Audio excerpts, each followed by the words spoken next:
उसके सम्मुख शांत रहे। परमेश्वर आत्मा है और यह आवश्यक है कि उसके आराधक आत्मा और सच्चाई से उसकी आराधना करें। आओ हम प्रभु का जय जयकार करें, अपने उद्धार की चट्टान का जय घोष करें, गुणगान करते हुए उसके सम्मुख आए, स्तुति गान गाते हुए उसका जय घोष करें। ओ मेरे प्राण प्रभु को धन्य कर, मेरे अंतर का सर्वस्व उसके पवित्र नाम को धन्य कहे। ओ मेरे प्राण प्रभु को धन्य कर और उसके उपकारों को ना भूल। जब तक प्रभु मिल सकता है उसको ढूंढ लो, जब तक वह समीप है उसको पुकार लो। दुर्जन मनुष्य अपने मार्ग को छोड़ दे, अधार्मिक व्यक्ति अपने बुरे विचारों को वह प्रभु को लौटे। जिससे प्रभु उस पर दया करे वह प्रभु के पास आए, क्योंकि प्रभु उससे पूर्णतः क्षमा करेगा। आमीन। परमेश्वर ने संसार से ऐसा प्रेम किया कि उसने अपना इकलौता पुत्र यीशु ख्रीस्त दे दिया कि हमें पापों से बचाए, स्वर्ग में हमारे निवेदन करता हो और हमें शाश्वत जीवन पहुँचाए। इसलिए पश्चाताप और विश्वास के साथ अपने पापों का अंगीकार करें। हम परमेश्वर की आज्ञाओं का पालन करने का और सब मनुष्यों के साथ मेल मिलाप और प्रेम से रहने का दृढ़ निश्चय करें। कुछ क्षण मौन होकर क्रम संख्या 6 की प्रार्थना हम एक साथ कहेंगे। हे सर्वशक्तिमान परमेश्वर, हमारे स्वर्गीय पिता, हमने मन, वचन और कर्म से तेरे विरुद्ध और अपने साथियों के विरुद्ध पाप किया है। हमने अपनी अज्ञानता और दुर्बलता के कारण और जानबूझकर भी बुराई की है और भलाई करने में असफल रहे हैं। इन सब पापों के लिए हम सचमुच खेदित हैं और अंतःकरण से पश्चाताप करते हैं। तेरे पुत्र यीशु ख्रीस्त ने हमारे लिए अपने प्राण दिए, उसी के कारण हमने जो पाप किए हैं उनको क्षमा कर और यह वर दे कि भविष्य में हम नया जीवन पाकर सदा तेरी सेवा करें, ताकि तेरे पवित्र नाम की महिमा हो। आमीन। सर्वशक्तिमान परमेश्वर उन सबको क्षमा करता है जो अपने साथी को क्षमा करते हुए सच्चा पश्चाताप करते हैं। वो हम पर दया करें, हमारे सब पापों को क्षमा करे, उनसे हमको छुटकारा दे, सब भले कामों में स्थिर और सबल करे और शाश्वत जीवन बनाए रखे। आमीन। आमीन। परमेश्वर को धन्यवाद हो। सभी को जय मसीह की। कलीसियाई गीत की किताब में से हम लोग निकालेंगे। गीत संख्या है 455, जिसकी बोल है, तेरी आराधना करूं, तेरी आराधना करूं।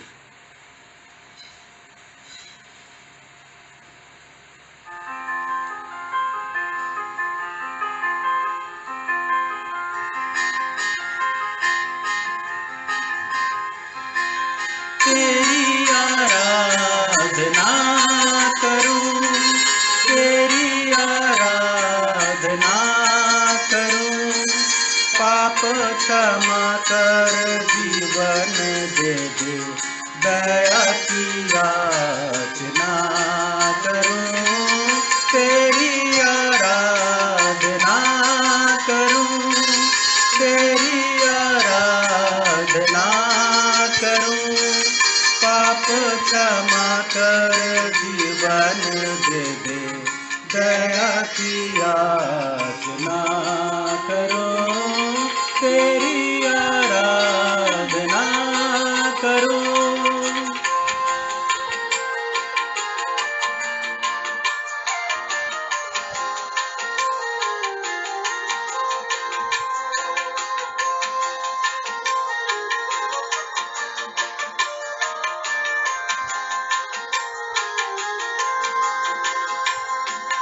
तू ही महान सर्वशक्तिमान, तू ही है मेरे जीवन का संगी।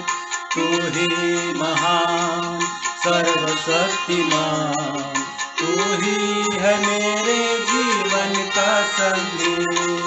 हृदय के तार छेड़े झनकार, हृदय के तार छेड़े झनकार,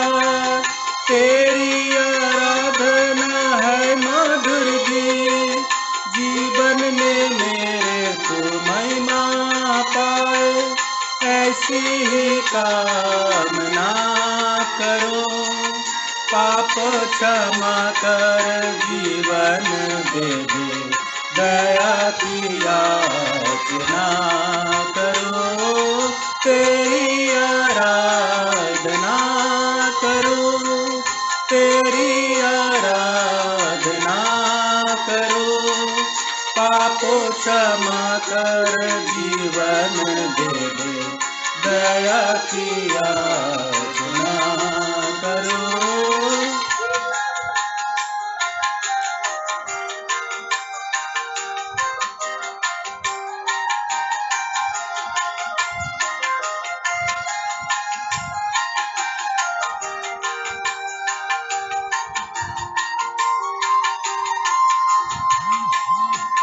सृष्टि के हर एक कण कण में छाया है तेरी ही महिमा का राज। सृष्टि के हर एक कण कण में छाया है तेरी ही महिमा का राज। पक्षी भी करते तेरी प्रशंसा, पक्षी भी करते तेरी प्रशंसा, हर पल सुनाते हैं आनंद के गीत। मेरी भी भक्ति तुझे ग्रहण हो, हृदय से प्रार्थना करो, पाप क्षमा कर जीवन दे दे, दया की याचना करो, तेरी आराधना करो, तेरी आराधना करो, पाप क्षमा कर जीवन दे दे, दया की याचना करो, तेरी आराधना करो।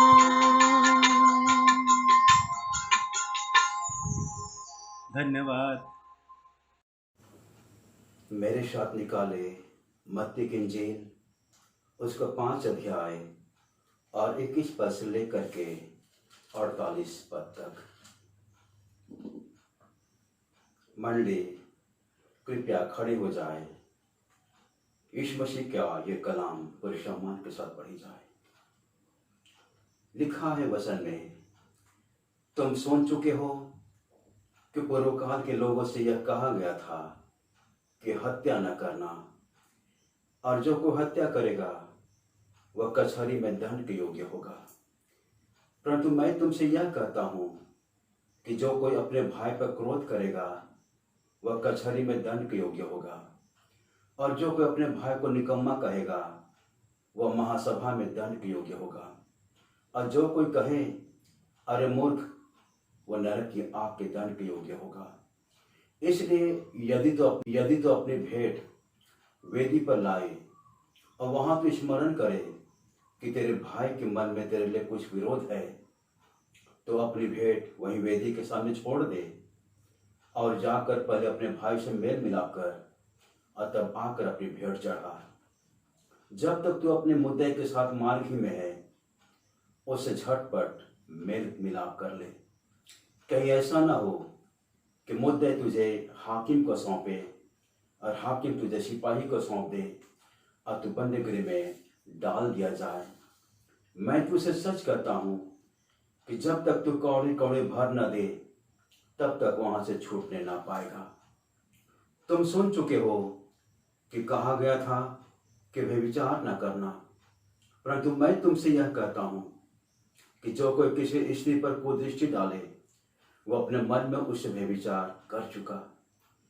यदि तेरी दाहिनी आंख तुझे ठोकर खिलाए तो उसे निकाल कर फेंक दे, क्योंकि तेरे लिए यही भला है कि तेरे अंगों में से एक नष्ट हो जाए और तेरा सारा शरीर नरक में ना डाला जाए।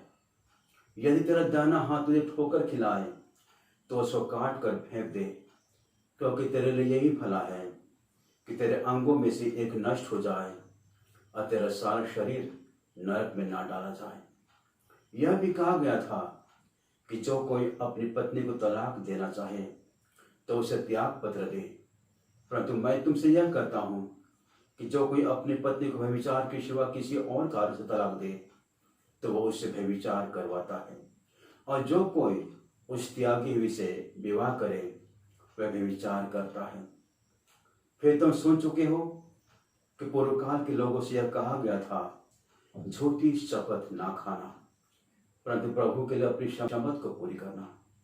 परंतु मैं तुमसे यह कहता हूं कि कभी शपथ ना खाना, ना तो स्वर्ग के, क्योंकि वह परमेश्वर का सिंहासन है, न धरती की, क्योंकि वह उसके पांव की चौकी है, न यरूशलेम की, क्योंकि वह महाराजा का नगर है।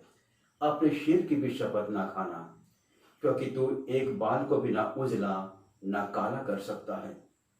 परंतु तुम्हारी बात हाँ कि हाँ, यह नहीं कि नहीं हो, क्योंकि जो कुछ इससे कहीं अधिक होता है वह बुराई से होता है। तुम सुन चुके हो कि कहा गया था, आंख के बदले आंख और दांत के बदले दांत। परंतु मैं तुमसे यह कहता हूं कि बुरे का सामना ना करना, परंतु जो कोई तेरे दाहिने गाल पर थप्पड़ मारे उसकी ओर दूसरा भी फेर दे। यदि कोई तुझ पर नालिश करके तेरा कुर्ता लेना चाहे तो उसे दोहर भी ले देने देना। जो कोई तुझे कोस भर बेगार में ले जाए तो उसके साथ 2 कोस चला जा। जो कोई तुझसे मांगे उसे दे, और जो तुझसे उधार लेना चाहे उसे मुंह ना मोड़। तुम सुन चुके हो कि कहा गया था कि अपने पड़ोसी से प्रेम रखना और अपने बैरी से बैर। परंतु मैं तुमसे यह कहता हूं कि अपने बैरियों से प्रेम रखो और अपने सताने वालों के लिए प्रार्थना करो, जिससे तुम अपने स्वर्गीय पिता के संतान ठहरोगे, क्योंकि वह भले और बुरे दोनों पर अपना सूर्य उदय करता है और धर्मी और अधर्मी दोनों पर मेघ बरसाता है।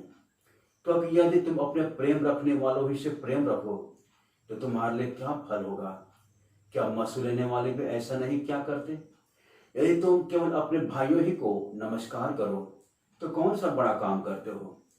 क्या अन्य जाति भी ऐसा नहीं करते? इसलिए चाहिए कि तुम सिद्ध बनो जैसा तुम्हारा स्वर्गीय पिता सिद्ध है। प्रभु इस पढ़े गए वचन को आशीष दे। आमीन। प्यारो, आज के वचन में जो मत्ती की इंजील 5 अध्याय 21 पद से लेकर के 48 पद से लिया गया है। आज के वचन में प्रभु यीशु मसीह इस पर्वतीय उपदेश के जरिए से हम और आपसे दुनिया के एक एक कौम के लोगों से बातें करना चाहता है। और प्यारो, इस वचन के द्वारा से हम जानते हैं कि किसी भी व्यक्ति के लिए सिर्फ यह पर्याप्त नहीं है कि वह किसी का खून करने से स्वयं को रोके। उसे चाहिए कि वह क्रोध और बदले की उस आत्मा को जो उसकी इच्छा के रूप में बलवती होती जाती है, अपने हृदय से हमेशा हमेशा के लिए दूर करे। जो उसे किसी का खून बहाने के लिए विवश करती है, उससे कदमों को आगे बढ़ाती है, उसको ऐसा करने के लिए उनके हाथों को प्रेरित करती है, जो उसे किसी का खून करने के लिए सीधे पहुंचा सकती है। जो कि मत्ती की इंजील 5 अध्याय उसका 21 और 22 पद में साफ तरीके से लिखा गया प्यारो कि परमेश्वर किसी ऐसे व्यक्ति की उपासना को स्वीकार नहीं कर सकता है जिसने अपने शत्रुओं को क्षमा ना किया हो, तथा जिसके संबंध अपने आलोचकों से मैत्रीपूर्ण ना हो। यहां तक कि हम सांसारिक मामलों में भी ऐसा ही देखते हैं कि एक दोषी व्यक्ति का अपने शत्रु के साथ समझौता कर लेना ही बुद्धिमानी है, ज्ञान की बातें हैं। अन्यथा संभव है कि समझौता न करने पर न्यायालय के द्वारा अपने विरुद्ध अपने द्वारा निर्णय पाकर वह और अधिक बुरी परिस्थितियों को अपने जीवन में, अपने परिवार के लिए, अपने बच्चों के लिए ला सकता है। ऐसा न कि और वह कठिन हालत में वो पड़ जाए। और इसी वचन के द्वारा से हम देखते मत्ती की इंजील 5 अध्याय 27 से लेकर के 30 पद में, क्योंकि यीशु मसीह इस पर्वतीय उपदेश के द्वारा से क्रमानुसार एक एक बातों को क्रमानुसार हम और आपके सामने में प्यारो रख रहा है। एक एक करके यानी सीरीज बाय सीरीज वो रख रहा है, क्योंकि वह वचन की शुरुआत में कह चुका कि ये ना समझो कि मैं इस दुनिया में व्यवस्था को लोप करने के लिए आता हूं, नहीं, बल्कि उससे पूरा करने के लिए आता हूं। मित्रों, अगर हम गलतियों की पुस्तक उसके 4 का 4 पद को पढ़ते हैं, 4 के 4 आयत को हम पढ़ते हैं, तो वहां पर हम देखते हैं किस प्रकार यीशु मसीह जब समय होता है तो परमेश्वर ने उसे दुनिया में भेजा, और यीशु मसीह हम और आपके लिए, पूरे मानव जाति के लिए मानव बनकर एक व्यवस्था के अधीन उत्पन्न होता है।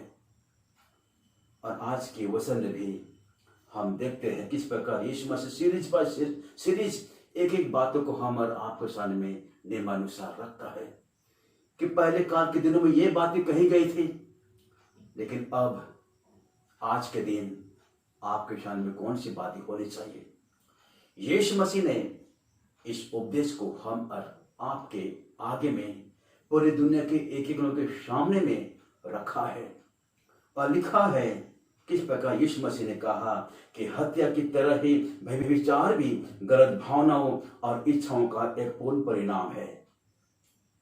आंखें देखती है और मन इच्छा प्रकट करता है, फिर शरीर भी उसी के अनुसार हरकत में आता है, उसी के अनुसार कार्य को अंजाम देता है।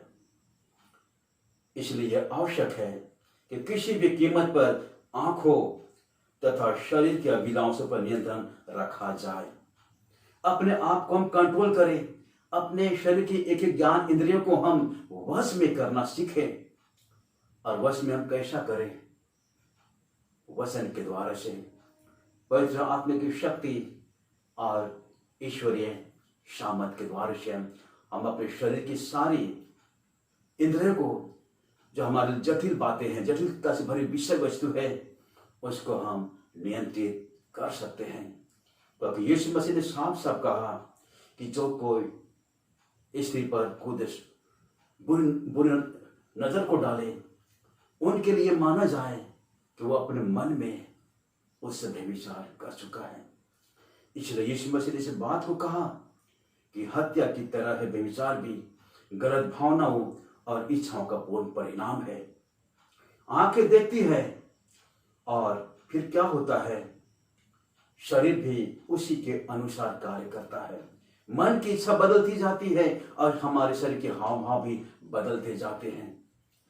इसलिए यह आवश्यक है कि किसी भी कीमत पर अपने आप को, अपने विचार को, अपने शरीर की एक एक अंग को हम नियंत्रण करना सीखें, ताकि हम परीक्षाओं के मूल कारण को नष्ट करने में हम कामयाब हो सके।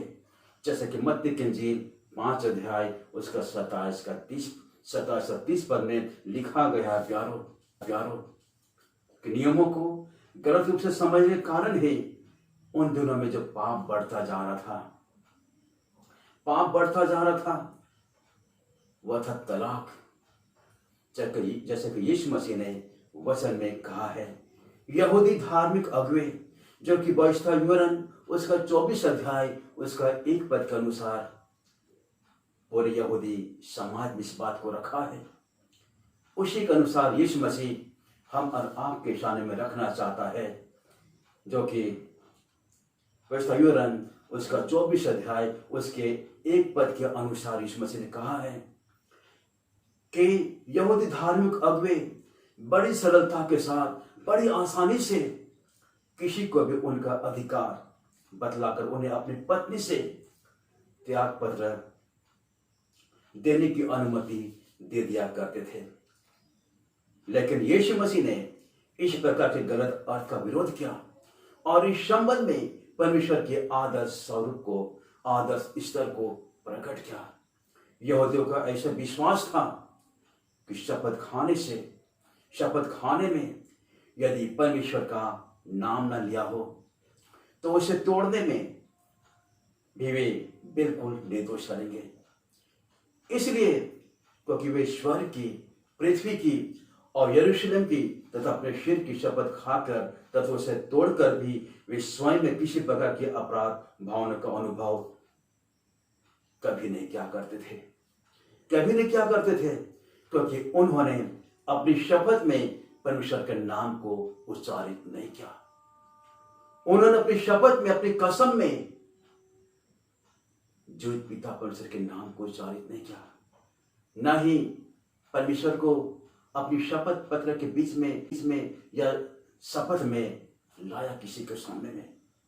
और लिखा है यीशु मसीह ने किस प्रकार कहा कि स्वयं में किसी प्रकार के अपराध भावना का अनुभव वे लोग कभी नहीं करते थे, क्योंकि उन्होंने परमेश्वर की शपथ नहीं खाई, इसलिए वे निर्दोष है। लेकिन यीशु ने क्या कहा? हम आपको, पूरे मानव जाति को, पूरे समाज के लोगों को यीशु ने यही कहा कि मनुष्य को किसी भी प्रकार की शपथ कदापि नहीं खाना चाहिए, हरगिज नहीं खानी चाहिए।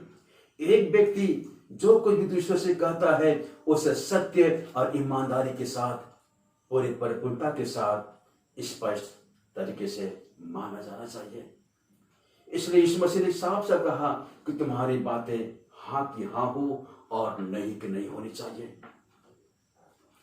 इसी प्रकार हम फिर देखते हैं यीशु मसीह किस प्रकार अपने पहाड़ी उपदेश के जरिए एक एक बातों को क्रमानुसार हम और आपके सामने में रखता है। और फिर लिखता है किस प्रकार मत्ती की इंजील 5 अध्याय उनका 38 से लेकर के 42 पद में जो है साफ साफ यीशु मसीह कह रहा है, जो कि इस आज्ञा के रूप में है। लिखा है, जो कोई तुझे कोस भर बेगार में ले जाए तो इसके साथ 2 को चला जाए। फिर लिखा है, यह आज्ञाएं कि अपने शत्रुओं से, अपने विरोधियों से बलवा न करना, तथा जो तुम्हारे एक गाल पर थप्पड़ मारे उसके ओर दूसरा भी फेर दो। हम मसीह को इस बात का स्मरण, यह बात हमेशा जब भी हम कलाम को पढ़ते हैं, ये कलाम, ये बातें हमेशा हम विश्वासी लोगों को, हम मसीह को इस बात के स्मरण दिलाती है कि जब भी हमारे साथ कोई भी अन्याय होता है, जब भी हम और आपके साथ कोई भी ऐसे अत्याचार होता है, तो उन्हें हर हालत में अपना समय, अपना अधिकार जताने में व्यतीत नहीं करना चाहिए। उन्हें हर समय अपना अधिकार नहीं जताना चाहिए, परंतु अपराधी के प्रति क्षमा और प्रेम को प्रदर्शित करना चाहिए। ऐसी शिक्षा देकर यीशु किसी नागरिक शासन के कानून का निर्माण नहीं कर रहा था, परंतु अपने शिष्यों को यह दर्शा रहा था कि उन्हें कैसा जीवन जीना चाहिए। यह सरकार की जिम्मेदारी बनती है कि वह नियमों को तोड़ने वालों को दंडित करे। मसीह का उत्तरदायित्व यह है कि वह अपने प्रति दुर्व्यवहार करने वालों को क्षमा कर करके मसीह प्रेम को प्रदर्शित करे। तो कि अगर हम रोमियो की पत्री में पढ़ेंगे, उसका 13 अध्याय 1 से लेकर के 5 पद में, वहां पर साफ तरीके से लिखा गया किस प्रकार यीशु मसीह हम और आपके लिए हर एक अपराध को सह लिया। वो गाली के बदले गाली नहीं देता था, बल्कि सारी बातों को वो ईश्वर की इच्छा समझ करके वो सहता गया। हमारी भी यही इच्छा होनी चाहिए, क्योंकि हम मसीही विश्वासी है। हमारे मन में यही धारणा होनी चाहिए, क्योंकि हम विश्वासी परिवार के लोग हैं, हम उनके दास हैं, उनकी संतान है, उसके लोग हैं, क्योंकि यीशु मसीह ने हमारे लिए एक मिसाल कायम की है, एक नियम को बना रखी है, और उसी के एक आदर्श विषय को हमें अमल करना है। जिस प्रकार यीशु मसीह ने उनके पास सब कुछ होने के बावजूद भी उन्होंने दास का स्वरूप को ग्रहण किया, दास के रूप में अपने जीवन को व्यतीत किया और क्रूस की मार को सहा, क्रूस की मृत्यु को सहा। और वचन कहते प्यारों, किस प्रकार परमेश्वर ने उन्हें सभी नामों से श्रेष्ठ नाम दिया। मित्रों, ये यीशु मसीह का वचन है जो यीशु मसीह क्रमानुसार हम और आपके नैतिक जीवन में क्या उचित है वो बातों को लाना चाह रहा है। पहली बातें जो शरीयत के अनुसार थी, व्यवस्था के अनुसार थी, यीशु मसीह ये नहीं कहना चाह रहा है जैसे कुछ ने कहा कि हमें ये नहीं समझना चाहिए कि मैं व्यवस्था को लोप करने के लिए आया हूं। प्यारो, यीशु मसीह इस बात की घोषणा करता है कि पहले जमाने की बातें, पहले दौर की बातें जो कुछ मूसा ने कही थी, लेकिन आज के वचन के अनुसार हमें यही करना चाहिए, यही करना चाहिए। क्योंकि शरीर में साफ तरीके से लिखा है कि दो व्यक्ति अगर लड़ते लड़ते अनजाने में अगर किसी हामिला ख्वातीन को अगर चोट पहुंचाए, उनका गर्भ गिर जाए या कोई भी नुकसान उन्हें हो, चाहे दांत का, चाहे पैर का, चाहे आंख का, चाहे हाथ का, चाहे उंगली का, दांत के बदले दांत, उंगली के बदले उंगली, आंख के बदले आंख, लेकिन यीशु मसीह सारी बातों को खारिज करके हमें एक आदर्श नियम को हमें देना चाह रहा है। क्योंकि हम जानते हैं यीशु मसीह के वचन के अनुसार कि क्रोध करके, मार काट करके कोई व्यक्ति अपने धर्म का निर्वाह हरगिज नहीं कर सकता है। और इसीलिए यीशु मसीह ने कहा है कि हम मसीह का ये कर्तव्य है, ये दायित्व है, ये जिम्मेदारियां हैं कि वे अपने प्रति जितने भी लोग उनके शत्रुगण हैं, जो उनसे अच्छा व्यवहार नहीं करते हैं, उनसे हमेशा दुर्व्यवहार करते हैं, उन्हें क्षमा करें और ऐसा करके अपने मसीह प्रेम को उनके जीवन में प्रदर्शित करें। क्योंकि जरूरी है, क्योंकि प्रेम आवश्यकता से अधिक कार्य करता है। अगर हम दूसरों के जीवन में प्रेम को बांटेंगे, यीशु मसीह के प्रेम को हम लाएंगे उसके जीवन में, अपने प्रेम के द्वारा से, अच्छी भावनाओं के द्वारा से, अच्छे विचारों के द्वारा से, अच्छे व्यवहार के द्वारा से। हाँ मित्रों, प्रेम किसी के जीवन में भी आवश्यकता से अधिक कार्य करता है। अगर हम किसी के प्रति उनके बुराई के बदले बुराई से दें, तो उनके नजरों में मैं हमेशा के लिए एक अपराधी का अपराधी बना रहूंगा, उनके नजरों में एक घृणित व्यक्ति ठहरा करूंगा हमेशा हमेशा के लिए। लेकिन जरूरी है, इस मसीह ने यह बातें कही, यदि तुम्हारे दाहिने गाल पर कोई थप्पड़ मारे तो दूजा भी फेर दो। मित्रों, यह हमारे लिए ईश्वर का वचन है जो हमसे आज की इस वचन की वजह से बातें करना चाहता है कि हमें किस प्रकार अपने शत्रुओं से प्रेम करना चाहिए, किस प्रकार जो हमसे कुछ मांगे तो उसे दे हम। ईश्वर का वचन हमें यही सिखाता है कि हमेशा हम दूसरों के प्रति उदार बने रहे, सत्यनिष्ठ बने रहे, गंभीर बने रहे, ईमानदार बने रहे, प्रेमपूर्ण हालत में बने रहे। हम हमेशा निष्ठावान बने रहे, हमारा व्यवहार हर एक के प्रति अच्छाई और भलाई के साथ परिपूर्णता में हमेशा भरा पूरा पाया जाए। अब मित्रों, हम जानते हैं जितना भी हम प्रेम से भरे रहेंगे और जितना भी हम लोगों के प्रति प्रेम को प्रदर्शित करेंगे, वचन कहती है कि प्रेम आवश्यकता से अधिक कार्य करता है। आपने देखा होगा किस प्रकार अगर कोई व्यक्ति किसी भी व्यक्ति को अगर कोई कार्य करने के लिए कहता है, डांट डपट करके, धमका करके, ऊंचे तेज आवाज से बोल करके, ये मान लीजिए वो व्यक्ति उनका काम हरगिज नहीं करेगा। लेकिन वही व्यक्ति अगर उस व्यक्ति को प्रेम से बोले, अच्छी वाणी से बोले, अपने प्रेम को जाहिर करते हुए बोले, तो मित्रों वो बहुत अधिक उनका काम करेगा, ये बहुत अधिक उनका काम करेगा। हम जान सकते हैं आज के वचन के द्वारा से, क्योंकि वचन कहते हैं कि प्रेम जो है अधिकाधिक यानी अत्यधिक तरीके से कार्य को संपन्न करता है। यहां तक कि नास्तिक लोग भी एक दूसरे के प्रति प्रेम प्रदर्शित करते हैं।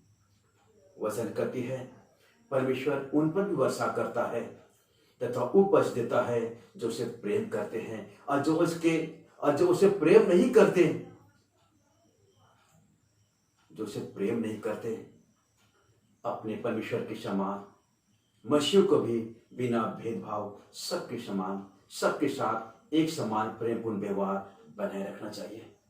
क्योंकि परमेश्वर जो हमारा पिता है, स्वर्गीय पिता है, वो एक दूसरे प्रति अपना प्रेम को प्रकट करते हैं। और लिखा है वचन में, परमेश्वर उन पर वर्षा करता है जो ईश्वर के नाम को नहीं जानते हैं, ईश्वर के नाम को नहीं सुने हैं। परमेश्वर एक एक लोग के जीवन में आसमान से मेघ को बरसाता है, अच्छी उपज को लाता है, क्योंकि परमेश्वर हर एक पर कृपालु है। जो उनसे प्रेम नहीं रखते, परमेश्वर उनके लिए भी कृपालु है। परमेश्वर उनके खेत पर भी जो है समान तरीके से अपनी बरसात को लाता है, मेघ को बरसाता है, अच्छे मौसम को तैयार करता है, उनके खेत की उपज को उन्हें बहुत ऐसे आशीषित करता है। क्योंकि हमारा यीशु, हमारा पिता महान यीशु है। वो हर एक को प्रेम करता है, हर एक को बहुत आके जीवन को देता है, हर एक पर समान तरीके से अपने कृपा दृष्टि को बनाए रखता है। चाहे वो अमीर हो, चाहे गरीब हो, चाहे वो पापी हो, चाहे वो धर्मी हो, चाहे वो रकीब हो, चाहे वो कोई भी हबीब हो, हमारा परमेश्वर हर एक पर कृपालु है। और जरूरी है प्यारो कि हम मसीही जो उनके लोग हैं बिना भेदभाव के सबके साथ एक समान प्रेमपूर्ण व्यवहार को बनाए रखें।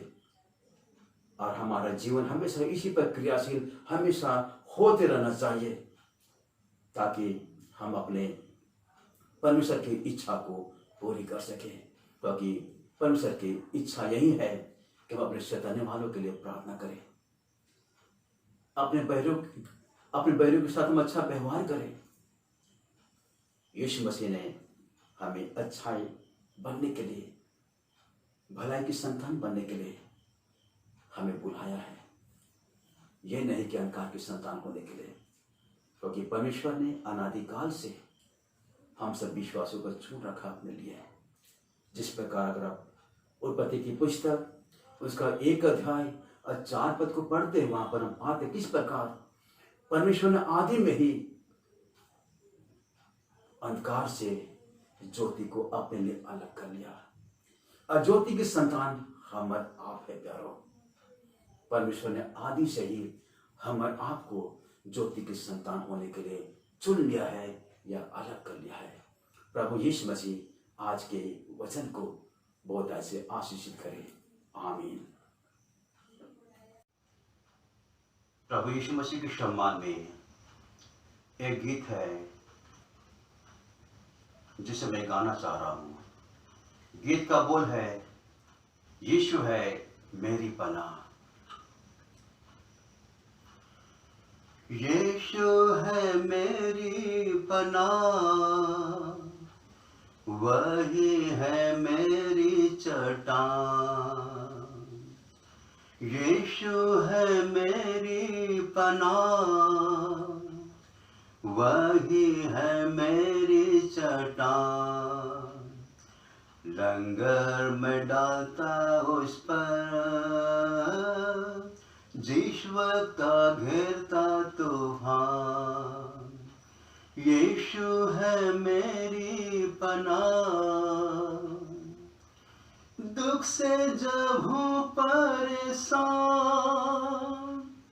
और जाना चाहता हूँ पार, और जाना चाहता हूँ पार, तब उसका उम्दा कलाम रोशनी का होता मीनार, रोशनी का होता मीनार। लंगर में डालता उस पर जिस वक्त आ घेरते तूफान, यीशु है मेरी पनाह, वही है मेरी चट्टान, लंगर में डालता उस पर, जिस वक्त आ घेरते तूफान, यीशु है मेरी पनाह। दुनिया के ये सफर में फिक्रों का होता जब शोर, फिक्रों का होता जब शोर, यीशु एक ही झिड़की से तोड़ता है आंधी का जोर, तोड़ता है आंधी का जोर, लंगर में डालता उस पर, जिस वक्त आ घेरते तूफान, यीशु है मेरी पनाह, वही है मेरी चट्टान, लंगर में डालता उस पर, जिस वक्त आ घेरते तूफान, यीशु है मेरी पनाह। मुझको है पूरा यकीन, पहुंचूंगा जिस दिन की नार, पहुंचूंगा जिस दिन की नार, सुनहरे साहिल पर पाऊंगा उसका दीदार, पाऊंगा उसका दीदार, लंगर में डालता उस पर, जिस वक्त आ घेरते तूफान, यीशु है मेरी पनाह, वही है मेरी चट्टान, लंगर में डालता उस पर, जिस वक्त आ घेरते तूफान, यीशु है मेरी पनाह। प्रभु यीशु मसीह की महिमा हो। आमीन। सबको जय मसीह की। प्रेरितों का विश्वास वचन हम सब मिलके साथ बोलेंगे। मैं सर्वशक्तिमान पिता, स्वर्ग और पृथ्वी के सृष्टिकर्ता परमेश्वर पर विश्वास करता हूँ। मैं उसके एकलौते पुत्र हमारे प्रभु यीशु ख्रिस्त पर विश्वास करता हूँ। वह पवित्र आत्मा के सामर्थ्य से गर्भ में आया, वह कुंवारी मरियम से जन्मा, उसने पिलातुस के शासन में दुख भोगा, वह क्रूस पर चढ़ाया गया और मारा गाड़ा गया और मृतकों के लोक में उतरा। तीसरे दिन वह जी उठा, वह स्वर्ग पर चढ़ गया और पिता की दाहिनी ओर विराजमान है। वह जीवितों और मृतकों का न्याय करने को फिर आएगा। मैं पवित्र आत्मा पर, पवित्र सर्वलौकिक कलीसिया पर और संतों की संगति, पापों की क्षमा, देह के पुनरुत्थान और अनंत जीवन पर विश्वास करता हूँ। आमीन। आइए हम प्रभु की प्रार्थना एक साथ कहेंगे और मरे जहाँ कहीं भी हो वह कृपया खड़े हो जाए। हम सबसे साथ साथ कहेंगे। हे हमारे पिता, तू जो स्वर्ग में है, तेरा नाम पवित्र माना जाए, तेरा राज्य आवे, तेरी इच्छा जैसे स्वर्ग में पूर्ण होती है वैसे पृथ्वी पर भी हो। हमारे दिन भर की रोटी आज हमें दे, हमारे अपराधों को क्षमा कर जैसे हमने अपने अपराधों को क्षमा किया है। हमें परीक्षा में न डाल, परंतु बुराई से बचा, क्योंकि राज्य, पराक्रम और महिमा अब और सर्वदा तेरी है। आमीन। अब हमारे प्रभु यीशु मसीह का अनुग्रह, परमेश्वर पिता का प्रेम, पवित्र आत्मा की सहभागिता अब से लेके अब तक, जब तक मसीह दोबारा नहीं आते, हर एक मसीह विश्वासियों के साथ अब से लेके सदा तक बना रहे। आमीन।